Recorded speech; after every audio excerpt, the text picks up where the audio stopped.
Ndiabulela Somlomo.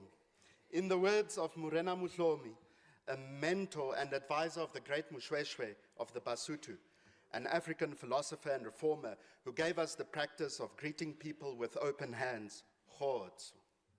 Honorable Speaker, our heritage today has its roots in the diverse people who have made this country their home over the last few centuries. And as we all know, for the bulk of this time, and our collective history bears witness, it has been a struggle for freedom and recognition. But more than 30 years after the dawn of democracy, we can celebrate our diverse heritage freely. Despite our differences as a people, we share many similarities in heritage. More so than the home fire of the Val di Braaivuur. Honorable Speaker, it is around the fire where our ancestors, both black and white, gathered for warmth and safety to regale stories of past adventures, where philosophical questions were debated, where friends and families gathered in joy and sorrow, and also to debate the pressing issues of the day. Today, from Braaivuur to Chisanyama, we do the same. We debate contemporary issues and share stories with our loved ones and our friends. It's a belonging. But our heritage is not limited to the campfire. Our languages, from Sesotho to Afrikaans, share and borrow from the cultures of our beautiful country. The click sounds in isiXhosa, isiZulu, and even Sesotho carries with it the identity of our country's First Nations, the Khoi and the San. How beautiful is the place named Qwaqwa. Even in Afrikaans, the words Eina, Karoo, Khokho, Kiri come from the Khoi. And there is not a South African that does not use the word ish. Honorable Speaker, here's an interesting fact. The first document in Afrikaans is housed at the Slave Lodge in Cape Town. It is a document written by a slave in Arabic text. It is a known fact that despite the machinations of nationalism, that Afrikaans was first spoken by slaves, which later developed into the Afrikaans and its dialects we have today. Had things turned out different, Afrikaans today could well have been written in the Arabic alphabet. So wanneer ons Afrikaans praat, praat ons met die herinnering van ons diverse voorsate. Even Honorable Williams last week told us that she had the committee staff verwyd while speaking in Setswana, a word from Afrikaans, verwy. These linguistic links contribute to the tapestry of the many brilliant colors that form our nation and speaks in the flavors of our cuisine, from bobotie and koeksisters to pap and shishebo. Despite our differences, we are one. The mannerisms of our shared heritage is evident throughout this province and our country.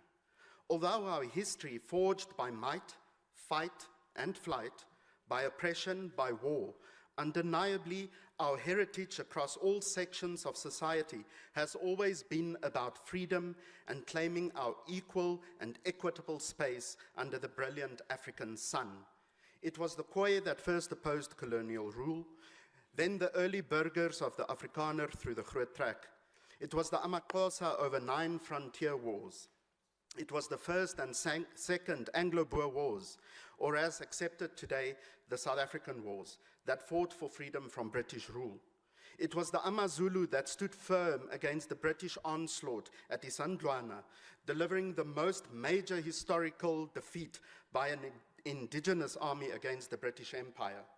There were many other battles from every corner of our country, but there would be too many to name here today. Always, it seems, Honorable Speaker, our heritage leads to freedom from and of oppression. It was black South Africans and colored and Indian and white South Africans who stood up for freedom and equality against the oppression of the apartheid regime. It took far too long, but today we are all free of and from oppression. Honorable Speaker, when we celebrate our history, we celebrate our ancestors. Rightly or wrongly, our history and our heritage is ours, the good and the bad. It is said that the red soil of our country is nourished by the blood of all those who fought and died for a place under this African sun. This red soil, Honorable Speaker, incidentally, is also the most fertile and sustain our crops and our lives. It is where we have built communities. It is where we live. Honorable Speaker, we have a beautiful country, a great people, and we have amazing heritage. Through our heritage, we are accompanied by all those who have come before us. Badimu, Baruna, Banaleruna.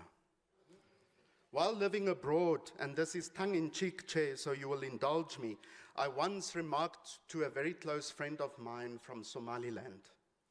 They are also incidentally struggling for freedom and equality there. And I told her that I'm longing to come back home to South Africa in an African city amongst African people. She chuckled and she said, tongue-in-cheek, South Africa is not really Africa. I was shocked and I asked her why, and she said, you know, the problem is the whites are too black and the blacks are too white. And I laughed. I burst out laughing because I've never heard such a thing. But what my friend said more than 15 years ago rings true, because our history, because of our constant struggle, because of give and take and refusal to be taken for granted, we have indeed intertwined ourselves wholeheartedly into this South African story we continue to write. And if we stay true to this South African heritage, Honorable Speaker, this South African story can only ever become a success story. Ke lebohile.